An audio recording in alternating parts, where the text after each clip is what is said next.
ഇന്ന് കേരളം ഭരിക്കുന്ന മുഖ്യമന്ത്രി പിണറായി വിജയൻ സഖാവ് സംഘപരിവാരത്തിൻ്റെ വിദ്യാഭ്യാസ മേഖലയിൽ സംഘീവൽക്കരിക്കുന്നതിന് വേണ്ടി കൊണ്ടുവരാൻ ഉദ്ദേശിക്കുന്ന അല്ലെങ്കിൽ അതിൽ ഒപ്പുവെച്ച് എന്ന് പറയുന്ന PM ശ്രീ പദ്ധതിയെക്കുറിച്ച് അത് എല്ലാ ആളുകളിലും ആശങ്ക ചെറുതല്ല വലുതാണ് എന്നുള്ളത് ഇരിക്കെ ഇതിൻ്റെ വിദഗ്ധമായ അറിവും ഇതിനെക്കുറിച്ച് വളരെ ഗ്രഹമായി പഠിച്ച ഒരു വ്യക്തി എന്ന നിലക്ക് ദുബായിൽ നിന്ന് ഇതിനെക്കുറിച്ച് സംസാരിക്കുന്നത് ഒന്ന് കേൾക്കാം. ഇപ്പൊ കേരളത്തിൽ മൊത്തം കത്തി നിൽക്കുന്ന ഒരു വിഷയമാണ് PM ശ്രീ ഫണ്ട്. ഇന്നേ വരെ കേരളം അത് സ്വീകരിച്ചിട്ടില്ല, പക്ഷെ ഇപ്പോഴത് സ്വീകരിക്കുകയാണ്. എന്താണ്? അല്ലെങ്കിൽ RSSന്റെ നയങ്ങൾ നമ്മുടെ പാഠപുസ്തകത്തിലേക്ക് കൊണ്ടുവരാൻ വേണ്ടിയിട്ടുള്ള നീക്കങ്ങളാണ് എന്നൊക്കെ പറഞ്ഞിട്ട് പ്രതിപക്ഷവും മറ്റ് അടകോടൻ രാഷ്ട്രീയ പാർട്ടികളും ഒക്കെ ഇതിങ്ങനെ ഉന്നയിക്കുന്നുണ്ട്. അപ്പൊ അവരോട് പറയാനായിട്ട് അല്ലെങ്കിൽ മുഖ്യധാരാ മാധ്യമങ്ങളൊന്നും ഇതൊന്നും പറഞ്ഞു തരില്ല. കാരണം അവര് പറയുക RSSന്റെ നയവുമായിട്ട് കേരളം ഒപ്പുവെച്ചു എന്ന് പറയുള്ളൂ.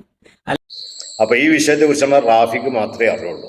കാരണം വിദഗ്ധമായി അതേക്കുറിച്ചിട്ട് പഠിച്ച ഒരു വിദഗ്ധനാണ് എന്നുള്ളതാണ് നമുക്ക് കേൾക്കുന്നത്. അണ്ടനും അടങ്ങോടനും ഏതാണ് ഈ അണ്ടനും അടങ്ങോടനും എന്നുള്ളത് അറിയില്ല.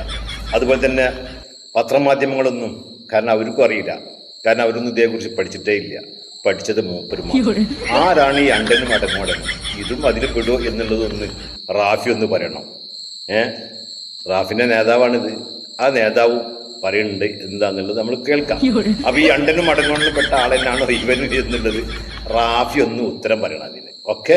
കേരളത്തിന്റെ പൊതുവിദ്യാഭ്യാസ മന്ത്രി ഇന്ന് വിളിച്ചേർത്ത യോഗത്തിൽ ABVP ഒഴികെയുള്ള മുഴുവൻ സംഘടനകളും വിദ്യാർത്ഥി സംഘടനകളും PM ശ്രീ നടപ്പിലാക്കരുത് എന്ന നിലപാടാണ് ഉയർത്തിപ്പിടിച്ചത്. പുതിയ ദേശീയ വിദ്യാഭ്യാസ നയം ഒപ്പിടുന്നതിന് തുല്യമാണ് PM ശ്രീയിൽ ഒപ്പിടുന്നത് വഴി ഉണ്ടാവുക എന്നുള്ളതാണ് മറ്റൊന്ന്.